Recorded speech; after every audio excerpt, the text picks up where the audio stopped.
رحمۃ اللہ تعالی وبرکاتہ۔ الحمد للہ رب العالمین والصلاة والسلام علی سید المرسلین، اما بعد فاعوذ باللہ من الشیطان الرجیم۔ ان اللہ لا یغیر ما بقوم حتی یغیروا ما بانفسہم۔ آمنت باللہ صدق اللہ مولانا العظیم۔ ان اللہ وملائکتہ یصلون علی النبی یا ایہا الذین آمنوا صلوا علیہ وسلموا تسلیما۔ اللہم صل علی سیدنا و مولانا محمد معدن الجود والکرم وآلہ وبارک وسلم۔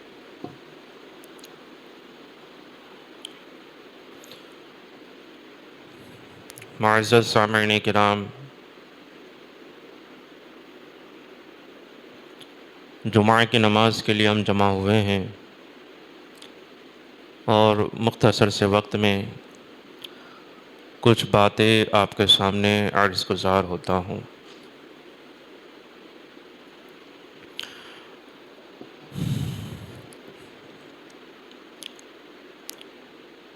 موقع کی مناسبت سے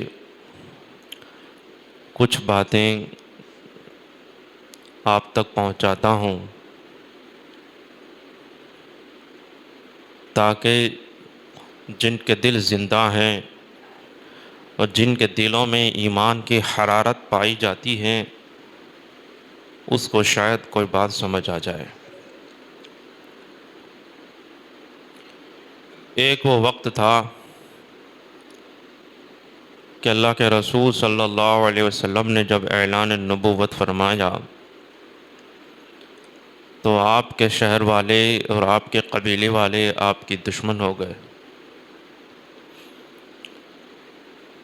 لیکن آپ مسلسل اللہ کا پیغام پہنچاتے رہیں اور دن بدن لوگ آپ کے ساتھ جڑتے رہیں، ایمان لاتے رہیں، یہاں تک کہ کفاروں نے آپ کی شہادت کے منصوبے بنائے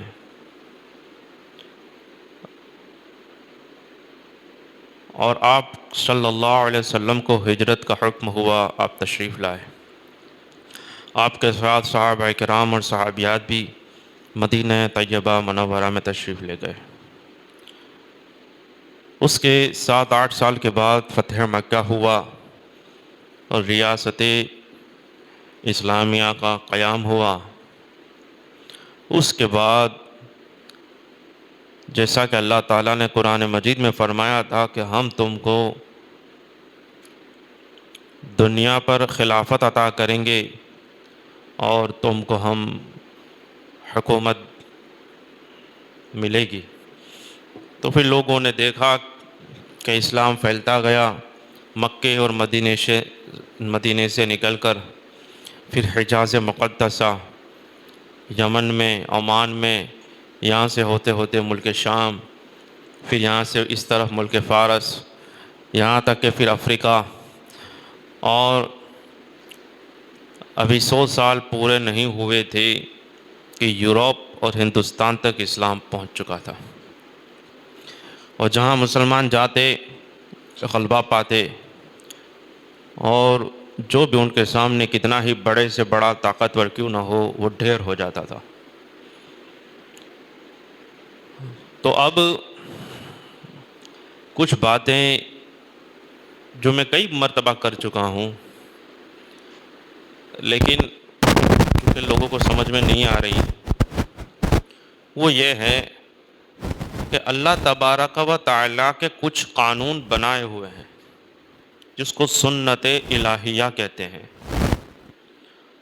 اور اس کے بارے میں فرماتا ہے لا تجدوا لسنت اللہ تبدیلا، لا تجدوا لسنت اللہ تحویلا، کہ اللہ کا جو قانون ہے اس کو آپ بدلتا ہوا نہیں پاؤ گے، یعنی اس نے جو قانون بنایا ہے اور جس طرح سے یہ چل رہا ہے وہ اللہ تعالیٰ وہی طریقے سے اس کی سنت جاری رہے گی۔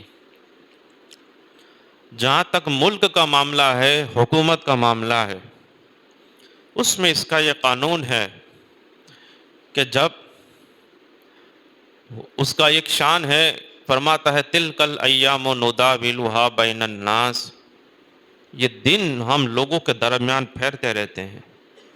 کبھی جو کمزور ہوتا ہے اس کو طاقتور بنا دیا جاتا ہے اور اس کو حکومت دے دی جاتی ہے، اور جو ظالم اور جابر ہوتے ہیں اس کو ذلیل و رسوا کر دیا جاتا ہے۔ اس کو آپ اس طرح سے سمجھیں کہ جیسے حضرت موسیٰ علیہ السلام کے زمانے میں فرعون جو تھا، فرعون یہ نام نہیں ہے، یہ لقب ہے۔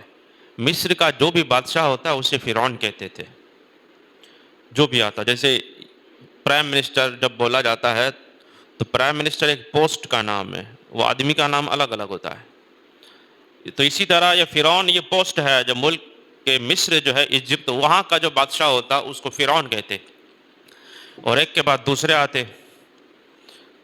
تو موسیٰ علیہ السلام کے زمانے میں جو تھا وہ صدیوں تک یہ لوگ راج کرتے رہے، حکومت ان کی رہی۔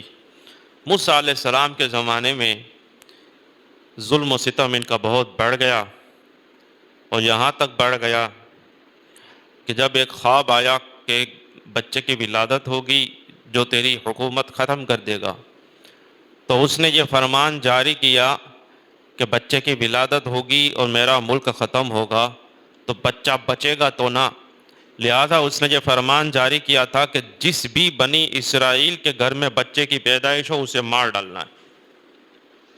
تو تقریباً ایک سال میں 72,000 یا ایسے کچھ بچے، ہزاروں بچے اس نے قتل کروائے۔ یعنی جب بھی کوئی عورت حاملہ ہوتی تو اس کے سپاہی اس کے پیچھے لگ جاتے، اس کی جو باندھی جو ہوتی تھی فرعون کے لشکری میں سے، وہ سب جیسے ہی بچے کا جنم ہوتا اسے قتل کر دیتے۔ اور یہ کہ جو ذبحون بابناءکم ویستحیون نساءکم، یہ ان کا یہ کرنا تھا۔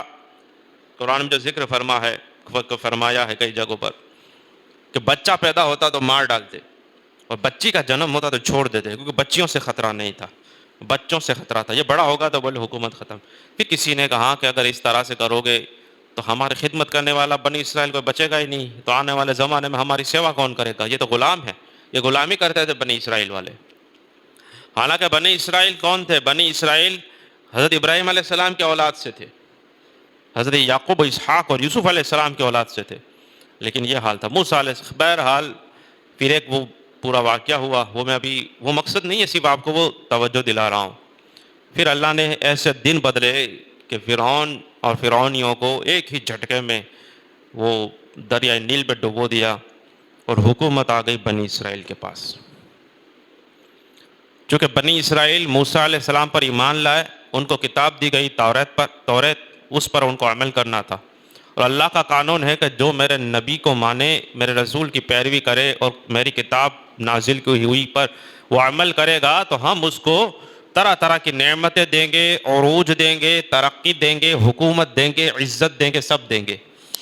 تو پھر فرعون بنی اسرائیل پھر غالب آ گئے، پھر وہ جہاد کرتے رہے اور اپنی حکومت کو قائم کرتے رہے۔ لیکن وقت کے گزرنے کے ساتھ ساتھ ان کا یہ حال ہوا کہ توریت پر عمل کرنا چھوڑ دیا۔ شرارت تو بہت پہلے سے کر رہے تھے، اور جب انہوں نے اللہ رسول کی باتوں کو انہوں نے عمل کرنا چھوڑا تو ان کا یہ حال ہوا کہ اب وہ ذلیل ہونے لگے، تابوت سکینہ چھینا گیا۔ اگر اللہ نے چاہا تو ان سب کی تفصیلی گفتگو کروں گا۔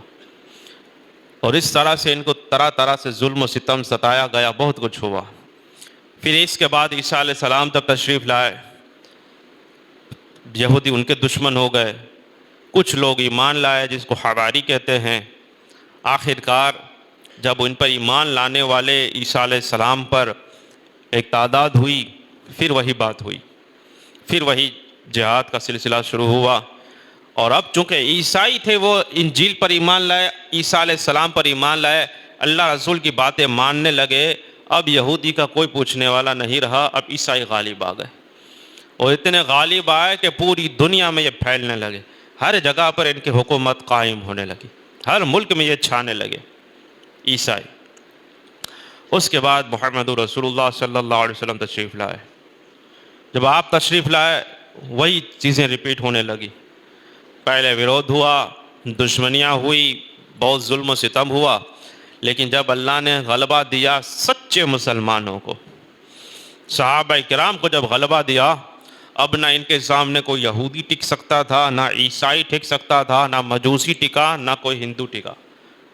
ہر جگہ پر مسلمان چھانے لگے اور ہر فیلڈ میں کامیاب نظر آنے لگے.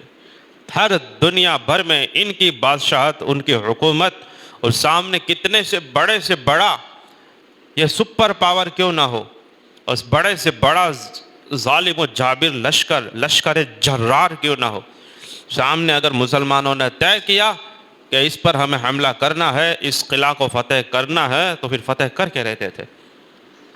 اور یہ چلتا رہا یہاں تک کہ دریا پار کر کے اسپین، یورپ میں پہنچ گئے. 600 700 800 سال تک حکومت کرتے رہے. ہندوستان میں آ گئے. ہر جگہ پر کوئی یوں سمجھے کہ کوئی خطہ باقی نہیں رکھا، ہر جگہ پر ہوئے. تو یہ اللہ کی بہت بڑی نعمت ہے. اور بادشاہت ایسی چیز ہے کہ فرمایا جاتا ہے الناس علی دین ملوکہم، آدمی اپنے بادشاہ کے دین پر ہوتے ہیں، اس کے دھرم پر ہوتے ہیں. تو اسلام بہت پھیلا. پھر علماء کرام تھے، وہ اپنی علمی خدمات دیتے رہے. صوفیاء اعظام تھے، اولیاء ذوی الاحترام تھے، سب اپنا اپنا کام کر رہے ہیں. مجاہدین تھے جو ہر طرح سے جد و جہد کرتے رہے. بادشاہ اسلام تھے. تو یہ اس طرح سے اسلام پھیلتا رہا اور غلبہ نصیب ہوا. تو یہ تو پہلے سے یہی چلا رہا ہے کہ جو اللہ رسول کی باتیں مانیں گا یہ چیزیں ہوں گی، لیکن ساتھ میں یہ بھی فرما دیا کہ اللہ تعالیٰ کی جو سنت ہے، اس کا جو طریقہ ہے، اس کو آپ بدلتا ہوا نہیں پاؤ گے.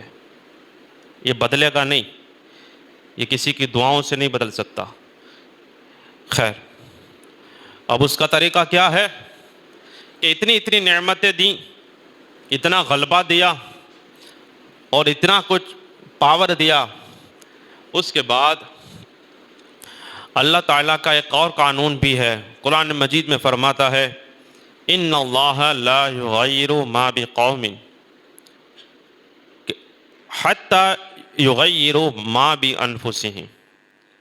اللہ تبارک و تعالیٰ جب کسی قوم کو کوئی نعمت دیتا ہے، جس بھی قوم کو جو بھی نعمت دیتا ہے اللہ تعالیٰ، پھر وہ نعمت اسی کے پاس رہتی ہے، پھر چھینی نہیں جاتی جب تک وہ قوم خود ایسی حرکتیں نہ کریں اور جب تک وہ خود اتنی ناشکری نہ کرے تب تک وہ نعمت اس کے پاس رہتی ہے.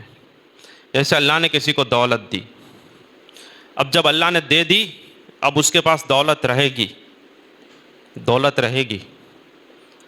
کب تک رہے گی؟ جب تک وہ دولت کا ناجائز استعمال نہیں کرتا، جب تک اس دولت کے نشے میں وہ گناہ اور ظلم و ستم کا راستہ اختیار نہیں کرتا، دولت رہے گی. اور جیسے ہی اللہ رسول کی نافرمانی کی تو ایک مہلت ملے گی، راتوں رات نہیں ہوگا، اس کو اشارے ملیں گے. عقل مند ہے تو سمجھ جائے گا کہ میری فلاں غلطی کی وجہ سے مجھے یہ نقصان ہو رہا ہے. اب اگر بچ گیا، توبہ کر لی، تو اس کی یہ نعمت باقی رہے گی، ورنہ وہ ختم ہو جائے گی. یہی حال حکومت کا ہے، ہر نعمت کا یہی حال ہوتا ہے. اللہ فرماتا ہے ان اللہ لا یغیر ما بقوم. اللہ تعالیٰ اس نعمت جس قوم کو جو نعمت دیتا ہے اللہ وہ بدلتا نہیں ہے جب تک وہ خود اس کو نہ بدل دے. اور خود کو بدلنا کیا ہے؟ اس کا غلط استعمال، اللہ رسول کی راہ سے ہٹ کر استعمال، شریعت سے سامنے یہ بغاوت کے طور پر استعمال کرنا. پھر ایک وقت وہ آتا ہے کہ وہ نعمت چھین لی جاتی ہے.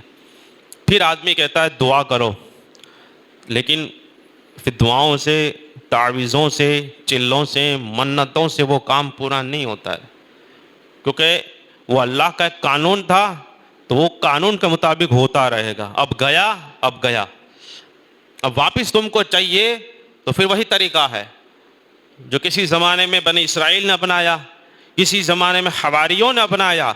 اور ہمارے نزدیک کی دور میں جو صحابہ کرام نے اپنایا وہی ایک طریقہ ہے، تمہیں وہ نعمتیں اور وہ عروج، وہ ترقی پھر مل سکتی ہے۔ اور اگر کوئی کہے کہ نہیں میں اس طریقے سے نہیں اپنے طریقے سے کرنا چاہتا ہوں، جنگ احد میں یہ ہوا کہ اللہ کے رسول صلی اللہ علیہ وسلم موجود ہیں۔ بدر کا تو آپ کو معلوم ہے 313 کے سامنے ہزار تھے، اور وہ سب 17 رمضان کو وہ دن آتا ہے، تو بدر کے بارے میں کئی لوگوں کو معلوم ہوتا ہے۔ اس کے 1 سال بعد جنگ احد ہوئی۔ جنگ احد میں یہ تھا کہ آمنا سامنا ہوا۔ اللہ کے رسول صلی اللہ علیہ وسلم نے حضرت جابر کو 40 تیر انداز لے کر ایک پہاڑی پر کھڑا کر دیے، فرمایا کہ یہاں پہ تمہیں رہنا ہے اور پیچھے کی طرف سے دھیان رکھنا ہے کہ کوئی حملہ وہاں سے نہ ہو، اور جب تک میں نہ کہوں تمہیں اترنا نہیں ہے۔ اب کیا ہوا، جنگ شروع ہوئی، اور جیسا کہ اللہ کا قانون ہے کہ جو اللہ رسول کو مکمل مان لے گا تو اللہ اس کو غالب کر دے گا، اس کو جتا دے گا۔ تو یہ جنگ احد میں بھی وہ چیز ہوئی کہ یہاں پر 1000 لوگوں میں سے 300 تو منافق چلے گئے تھے، 700 صحابہ کرام تھے، اور سامنے جو تھے 3000 کے قریب، لیکن پھر بھی مسلمان غالب آ گئے۔ اور یہاں تک کہ جو مکہ کے جو کفار آئے تھے، کفار قریش، وہ بھاگے، اپنے خیمے چھوڑ کر، اپنے مال چھوڑ کر بھاگے۔ اب جب یہ بھاگے تو صحابہ کرام نے جب دیکھا کہ دشمن چلے گئے، اب کیا کرنا ہے؟ اب 2 ہی کام ہوتے ہیں، کچھ کا پیچھا کیا جاتا ہے، بالکل بھگا دیا جاتا ہے، اور جو مال بچتا ہے جو چھوڑ کے جاتے ہیں اس کو لیا جاتا ہے۔ تو صحابہ کرام کچھ ٹکڑیاں ان کے پیچھے گئی، کچھ اس طرح سے سب اپنا اپنا کام کرنے لگے، لینے لگے۔ اور وہاں پہ جو تیر انداز 40 کھڑے تھے وہ بھی اوپر سے دیکھ رہے تھے کہ جنگ ختم ہو گئی اور صحابہ کرام اور مسلمان جیت گئے، اور جو کفار قریش جو لڑنے آئے تھے وہ بھاگ گئے۔ اور بھاگے کا مطلب ہار گئے، یہ چلے گئے۔ تو جب یہ ہوا تو اوپر والے جو تیر انداز تھے ان میں سے کچھ نے کہا کہ چلو ہم بھی اترتے ہیں، جو مال غنیمت ہے اس کو ہم بھی لیتے ہیں۔ تو ان کے جو امیر تھے حضرت جابر رضی اللہ تعالیٰ عنہ، انہوں نے فرمایا کہ نہیں اترنا ہے ہمیں، وجہ یہ ہے کہ رسول اللہ نے فرمایا ہے کہ کھڑا رہنا ہے، اور جب میں کہوں تب اترنا ہے۔ اب کچھ لوگوں نے اختلاف کیا اور کہا کہ اس کا مطلب یہ ہے کہ جنگ کے دوران نہیں اترنا ہے۔ جب جنگ ختم ہو گئی، کفار قریش بھاگ گئے اور مال غنیمت صحابہ کرام لے رہے ہیں، اب اترنے میں کیا جاتا ہے؟ تو ہم اترتے ہیں اور وہ جمع کرتے ہیں مال غنیمت کو۔ حضرت جابر نے فرمایا کہ نہیں، رسول اللہ نے نہ بولا ہے تو پھر نہیں اترنا ہے۔ اب یہ نہیں کہا تھا کہ جنگ ختم ہو جائے پھر اترنا ہے۔ آپ جب ارشاد فرمائیں گے، ہمیں اشارہ کریں گے، ہمیں بلائیں گے، تب اتریں گے، تب تک ہم یہیں رہتے ہیں۔ لیکن کیا ہوا کہ کچھ صحابہ کرام کو وہ بات نہیں سمجھ پھیر ہو گئی، اور آخر کار 40 میں سے 30 لوگ اترے، 10 لوگ وہیں پہ رہے۔ وہیں پہ حضرت خالد بن ولید جو اس زمانے میں کفار کے ساتھ تھے، وہ برابر، کیونکہ ان کے پاس یہ جنگ کا بہت زبردست دماغ تھا، وہ برابر دیکھ رہے تھے کہ اگر مسلمانوں کو اگر زبردست حملہ کر سکتے ہیں تو پہاڑ کی پیچھے کی طرف سے، لیکن 40 لوگ اوپر ہیں، ہم جائیں گے اوپر سے تیر برسائیں گے تو ہم نہیں جیت پائیں گے۔ وہ بالکل دیکھ رہے تھے۔ اب جیسے دیکھا کہ پہاڑی خالی ہوئی، صرف 10 لوگ بچے ہیں، وہ بھاگے ہوئے لوگوں کو جمع کیا اور پیچھے سے حملہ کر دیا، اور یہاں تک کہ جو 10 صحابہ کرام اوپر تھے وہ شہید ہو گئے۔ تیر انداز جو حضور نے کھڑے کیے تھے شہید ہو گئے۔ اور جب پیچھے سے حملہ ہوا تو جو آگے بھاگ رہے تھے ان کو بھی خبر ہو گئی کہ پیچھے سے کفاروں نے یہ حملہ بول دیا ہے صحابہ کرام پر، مسلمانوں پر، وہ بھی واپس لوٹے، اور اس طرح سے ہماری بہت بڑی شہادت ہوئی اور زبردست افراتفری ہوئی۔ اور اسی میں یہ افواہ پھیل گئی۔ پہلے تو جو حضرت امیر حمزہ رضی اللہ تعالیٰ عنہ، رسول اللہ کے جو چچا ہیں، جن کے کلیجے چبوائے گئے، یہ بھی یہی جنگ میں پھر ہوا۔ پھر اسی جنگ میں یہ ہوا کہ اللہ کے رسول صلی اللہ علیہ وسلم شہید ہوئے ہیں، یہ افواہ پھیل گئی۔ اور جب حضور شہید ہو گئے، یہ افواہ پھیلی، افراتفری مچ گئی، کتنوں کے قدم ٹگمگانے لگے، کتنوں نے کہا کہ اب ہمیں واپس چلا جانا چاہیے، اور کتنے ہی صحابہ کرام جو جلیل القدر تھے، حضرت ابو بکر، عمر، حضرت علی جیسے، انہوں نے کہا کہ نہیں، اگر رسول اللہ صلی اللہ علیہ وسلم شہید بھی ہو گئے تو ہمیں زندہ رہ کے کیا کرنا ہے، پھر ہم بھی جب تک شہادت نہیں آتی ہے یا جیت نہیں جاتا ہم لڑتے رہیں گے۔ بہرحال اتنا کچھ ہوا ایک صحابی فرماتے ہیں، پہلے میں نے وہ واقعہ پڑھا ہوا، مجھے وہ نام میں بھول گیا، کہتے ہیں کہ ایک شخص کو میں نے دیکھا کہ پورا چہرہ لہو لہان ہے، سر سے خون بہ رہا ہے اور پورا چہرہ لال لال ہے، میں نہیں پہچانا، لیکن جو دوسرے ساتھ میں تھا حضرت کعب، اس کو میں پہچانتا تھا۔ میں نے کہا کہ یہ کون ہے جس کا پورا چہرہ لہو لہان ہو گیا، اتنا لال ہو گیا؟ تو وہ صحابی نے کہا ہذا رسول اللہ، یہ اللہ کے رسول ہیں، یہ اللہ کے رسول ہیں صلی اللہ علیہ وسلم۔ تب مجھے پتا چلا کہ حضور شہید نہیں ہوئے ہیں، اور پھر یہ لوگوں کو پھر کہنے لگے ایک دوسرے کو کہ نہیں نہیں حضور یہیں پہ جلوہ فرما ہے۔ لیکن مسلمانوں کو بہت بھاری نقصان ہوا، خطرناک نقصان ہوا، یہاں تک کہ حضور صلی اللہ علیہ وسلم کے جو دندان مبارک تھے وہ بھی زخمی ہو گئے، اور اتنا خون بہا، اور اتنی شہادتیں ہوئی، تقریباً 60 یا 70 صحابہ کرام شہید ہوئے ہیں۔ اتنا زبردست ہمیں نقصان ہوا، اور اس جنگ میں کفاروں نے مسئلہ بھی کیا تھا۔ مسئلہ یہ ہوتا ہے کہ جب کوئی شہید ہو جائے تو شہادت کے بعد اس کے دونوں کان کو کاٹ دیا اور ناک کو بھی کاٹ دیا، اور کتنوں کی آنکھیں بھی پھوڑ دی، اس کو مسئلہ کہتے ہیں، یعنی کہ لاش کو بگاڑنا۔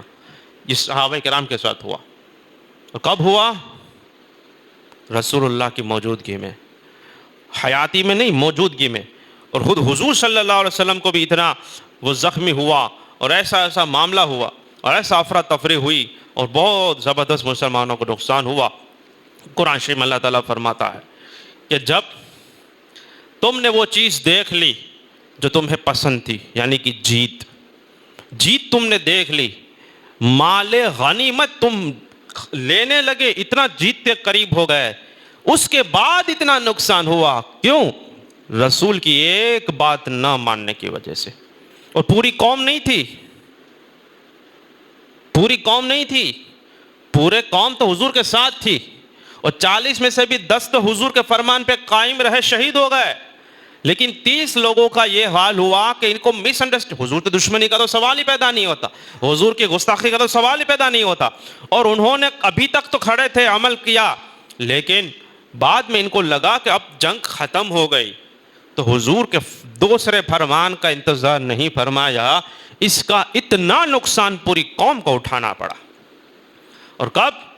جب اللہ کے رسول صلی اللہ علیہ وسلم بنفس نفیس ظاہری حیات میں لوگوں کے بیچ میں اس جنگ کے میدان میں موجود ہیں، پھر بھی اللہ کا یہ قانون ہے کہ جو میرے رسول کی پیروی نہیں کرے گا اور ان کی نافرمانی کرے گا، اس قوم کو ہم سزا دیں گے۔ اب بتائیں آج مسلمان کون سا ایسا کام ہے جو رسول کے موافق کر رہے ہیں؟ کون سا ایسا کام کر رہے ہیں؟ ہم بولتے ہیں تو مرچیاں لوگوں کو لگ جاتی ہے، وہ کڑو بولے ہے، وہ کام ایسا بولتا ہے ویسا بولتا ہے، تم کرتے ہو وہ تو دیکھو، ہم اور کیا کر سکتے ہیں؟ نہیں بولتے تو کہتے ہیں کہیں کہتا نہ تھی، کہیں سکھواڑتا نہ تھی، بولتے ہیں تو کہتے ہیں کہ بہت بولتا ہے، لیکن ہم تو مومنوں سے بولتے ہیں، منافقوں کا کوئی علاج نہیں ہے، ان کو تو ہر چیز میں عیب نکالنا ہی نکالنا ہے۔ حضور کے زمانے میں تھے، جنگ تبوک کے موقع پر جب حضرت ابو بکر صدیق نے سب کچھ پیش کر دیا اور کانٹے لگا کر آئے، حضرت عمر نے آدھی دولت پیش کر دی، منافق کہنے لگے یہ تو ریاکاری کر رہے ہیں، ان کو کیا ضرورت، ایسا سب ریاکاری ہے ان کی تو۔ اور ایک صحابی تھے، کچھ بھی نہیں تھا، یہودی کے یہاں پوری رات پانی کو سینچا کنویں سے، اور جتنی کھجوریں ان کو مزدوری میں اجرت میں ملی، آدھی گھر پہ رکھی اور آدھی تھوڑی سی کھجور لے کر حضور کی بارگاہ، کہا میرے پاس کچھ نہیں تھا، پوری رات میں نے کنواں سینچا، پانی پلایا ہے، اور اتنا مجھے اجرت میں ملا ہے، آدھا گھر پہ رکھا، آدھا حضور کی بارگاہ میں پیش کیا۔ منافق کہنے لگے اتنی کھجوروں سے کیا بھلا ہو سکتا ہے، یعنی سب دے دو تو بھی یہ نکالتے ہیں وہاں، اور تھوڑا سا دو ان کے، تو یہ منافق کا کام اس حضور کے زمانے میں، تو ہمارے زمانے میں کیا ہے؟ تو یہ سب ہوتا ہے۔ اگر کوئی عالم، کوئی امام اچھی باتیں کرتا ہے، سچی باتیں بتاتا ہے، تو ناراض ہو جاتے ہیں، ایسا بولا ویسا بولا،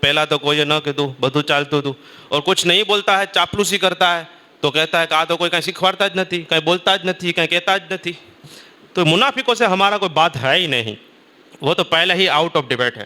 بات ہو رہی ہے جو سچے مومن ہیں، جن کو اپنی قبر کی، آخرت کی، امت مسلمہ کی فکر ہے، میں ان لوگوں سے بات کر رہا ہوں کہ اگر تمہیں جو دیش میں ہو رہا ہے، وقف کے معاملے میں ہو رہا ہے، اور یہ جو UCC یونیفارم سول کوڈ کے بارے میں ہو رہا ہے، اگر آپ کو لگتا ہے کہ یہ کیوں ہو رہا ہے، میں وہ بھی بتا رہا ہوں آپ کو۔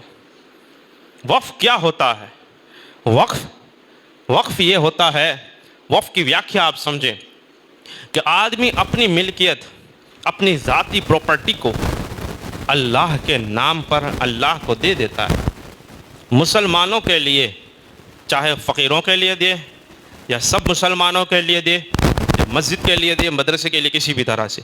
اور وقف جب کوئی چیز ہو جاتی ہے، وقف کا ایک یہ بھی ہوتا ہے کہ جو چیز وقف ہوتی ہے وہ چیز باقی رہنے والی ہونی چاہیے. چیز باقی رہتی ہے، اس کا فائدہ کا استعمال جائز ہوتا ہے. مثال کے طور پر مسجد کے لیے کسی نے جگہ دی تو جگہ وقف ہو گئی. اب جگہ کو کوئی بدل نہیں سکتا ہے، جگہ باقی رہے گی، لیکن اس کا فائدہ مسلمان اٹھاتے رہیں گے. قبرستان وقف ہوا، مدرسے کی چیز وقف ہوئی. تو وقف میں یہ چیز ہوتی ہے کہ اصل چیز باقی رہتی ہے، اس کا جو منافع جو ہے، فائدہ جو ہے، وہ مسلمانوں کو پہنچتا رہتا ہے قیامت تک. اور وقف میں ایک یہ بھی ہے کہ جس کی مالکی ہے، جس کی ملکیت ہے، جب وہ وقف کرتا ہے تو اس کی ملکیت میں سے وہ پراپرٹی نکل جاتی ہے، لیکن کسی اور کی ملکیت میں نہیں آتی ہے. جب ہم ایک دوسرے کو چیز بیچتے ہیں تو کیا ہوتا ہے؟ میں نے کوئی چیز بیچی تو میری ملکیت سے نکلی، پھر میں نے وہ ثمن یعنی قیمت پہ قبضہ کیا، آپ نے اس چیز پہ قبضہ کر لیا، تو وہ چیز میری ملکیت سے نکل کر جس کو بیچا اس کی ملکیت میں چلی گئی. لیکن جب کوئی آدمی کوئی چیز وقف کرتا ہے تو خود کی ملکیت میں سے نکل جاتی ہے، لیکن کسی اور کی ملکیت میں نہیں آتی ہے، وہ سیدھے اللہ کی ملکیت میں جاتی ہے. اب قیامت تک وہ اس اللہ کی ملکیت میں، اب اس کا کوئی مالک نہیں ہو سکتا ہے. وقف کی جتنی چیزیں ہوتی ہیں اس کا کوئی مالک نہیں ہوتا ہے، اس کا مالک صرف اللہ ہوتا ہے. اسی لیے وقف کی ملکت میں اور وقف کی چیزوں میں پھیر پھار نہیں ہو سکتا ہے.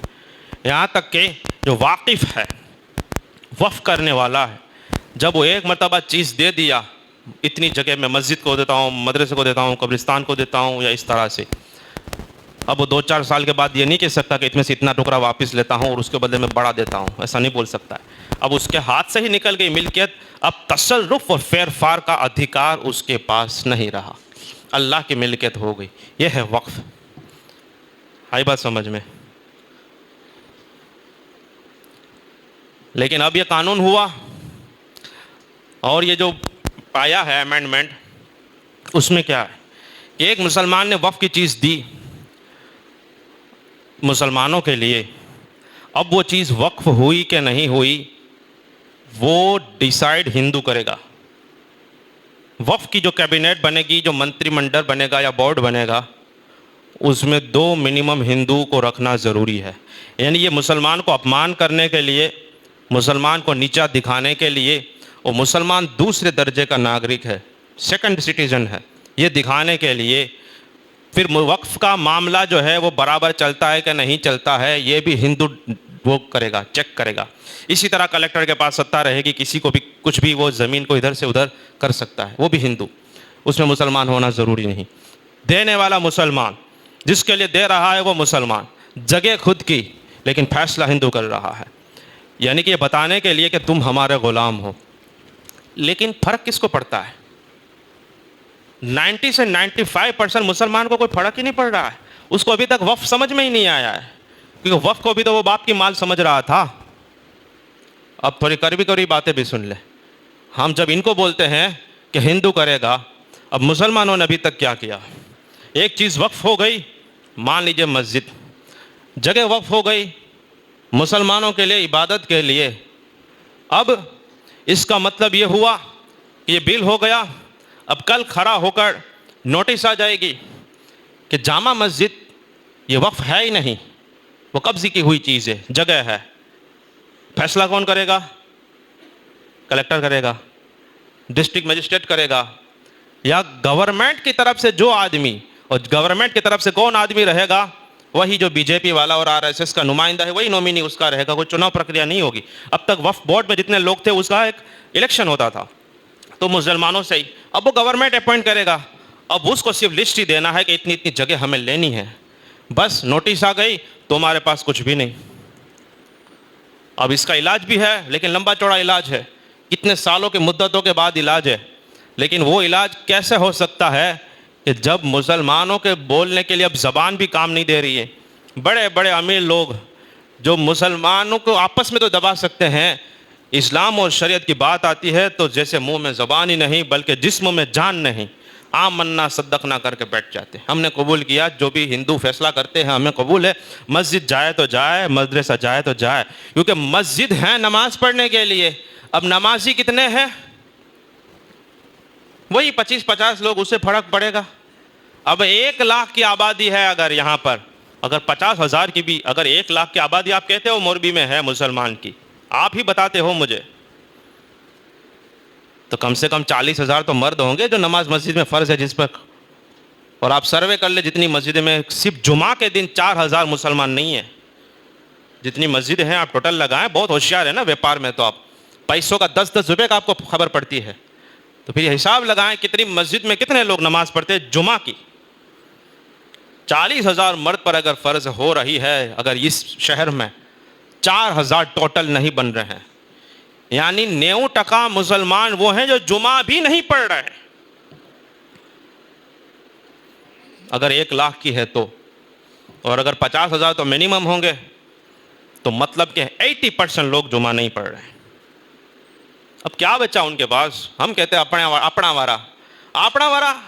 اللہ کے رسول صلی اللہ علیہ وسلم فرماتے، بخاری شریف، مسلم شریف، سب میں حدیث سے موجود ہے، متفق علیہ حدیث ہے، مفہوم بہت جگہ پر ہے کہ بنی الاسلام علی 5، اسلام کی بنیاد 5 چیزوں پر ہے۔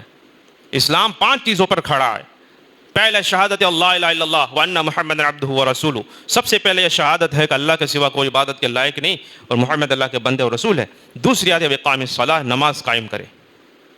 وہی تو ہے ہی نہیں، وہ تو ان کا تو پہلے مسلمان ہے کہ نہیں ہے وہی پہ داؤ لگا ہوا ہے ان کا، جس کا نماز خطرے میں آ گئی، یعنی اگر آپ 5 ٹائم کی نماز نہیں پڑھ سکتے جماعت کے ساتھ تو آپ کی نماز خطرے میں ہے، اور جس کی نماز خطرے میں ہے اس کا اسلام خطرے میں، جس کا اسلام خطرے میں ہے اس کا ایمان خطرے میں۔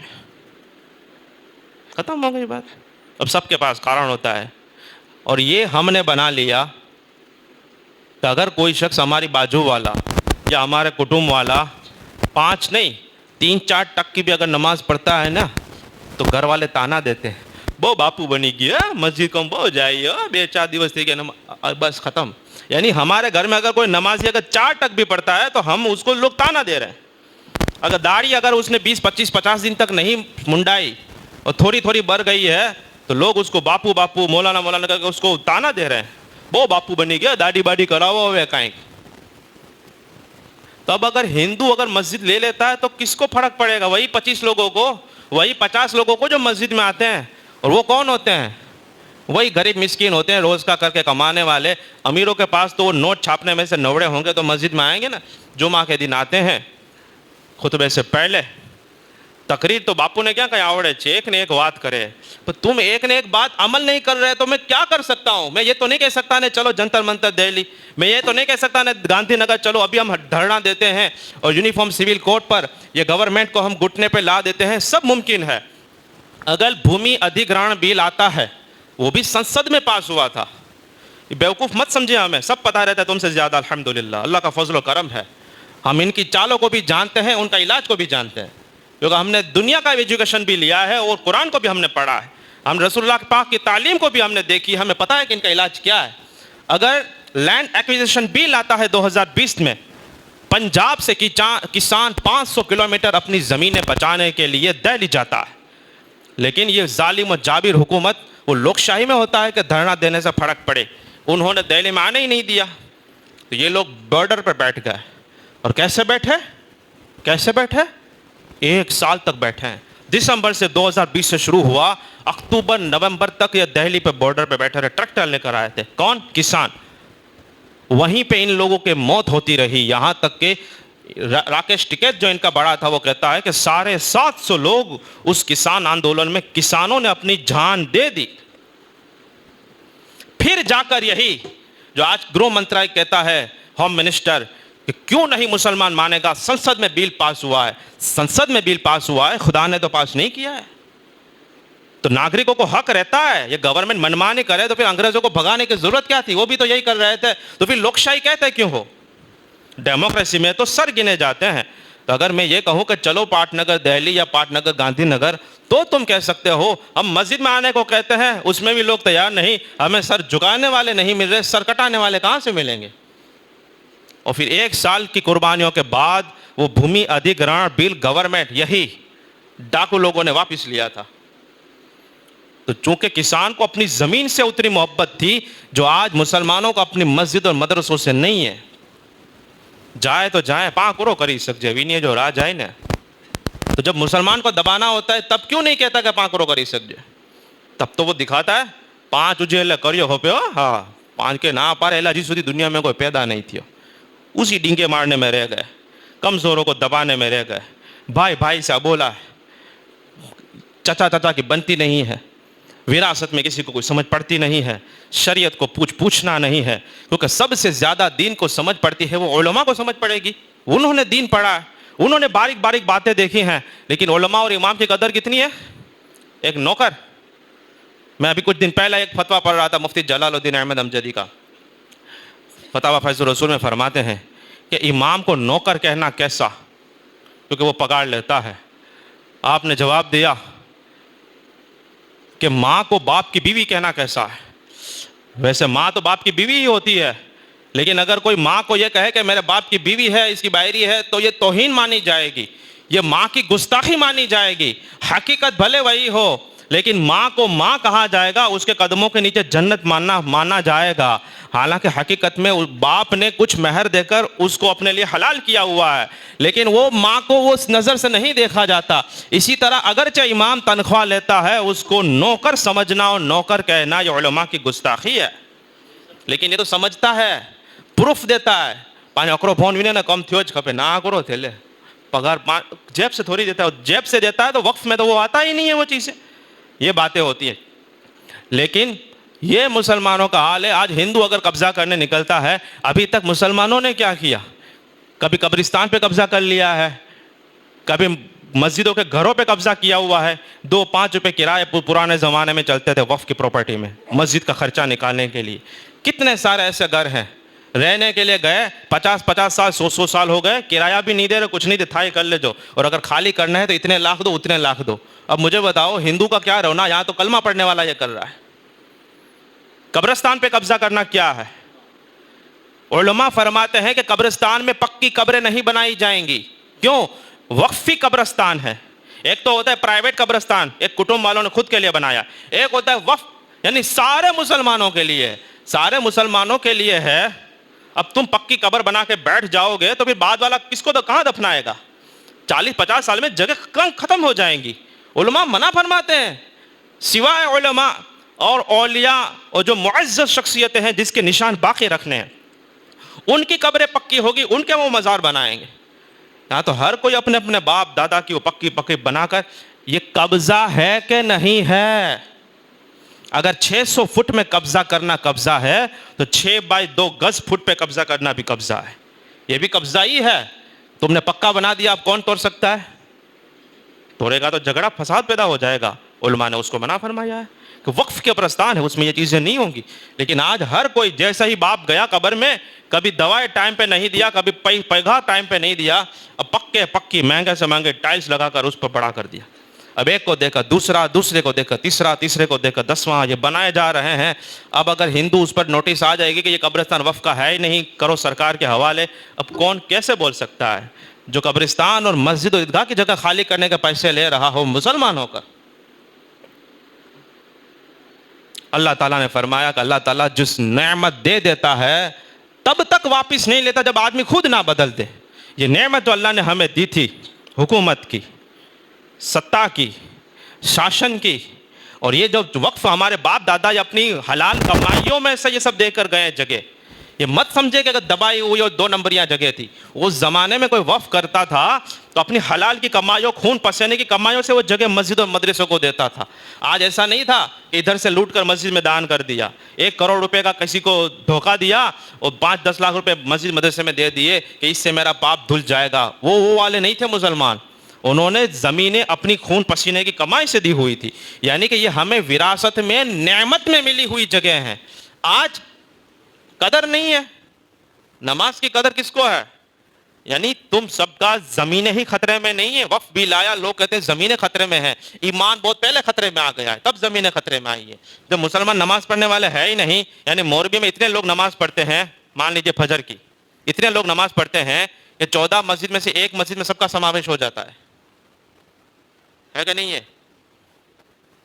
آپ کو پتا نہ ہو, کل فجر میں دیکھنا جگہ جگہ مسجد میں جا کر, جتنے لوگ ٹوٹل نمازی ہیں فجر میں, کوئی ایک مسجد میں اگر آ جائیں گے سب سما جائیں گے. یعنی باقی کے 13 مسجد کی ضرورت ہی نہیں ہے. اگر وہ ہندو لے لیتا ہے تو تمہاری وجہ سے ہی جا رہی ہیں, کیونکہ اللہ تو سب دیکھ رہا ہے. یہاں پہ وہی ہر مسجد میں کسی میں 3 ہے, کسی میں 4 ہے, کسی میں 8 ہے, کسی میں 15 ہے, کسی میں 20 ہے, بس ختم ہو گئی بات. یہ لوگ اٹھاتا نہیں ہے. تو سوتے رہو, گھروں میں کیوں سوتے ہو, قبروں میں جا کر سو جاؤ. یہ اپنے دھرتی کا بوجھ مت بنے. آپ کا زندہ رہنا اب اسلام کو کوئی فائدہ نہیں دیتا ہے. اور اللہ کا یہ بھی قانون ہے, جب کوئی قوم اس کے دین کے کام نہیں آتی تو پھر اس قوم کو وہ ختم کر دے, ہلاک کر دیتا ہے.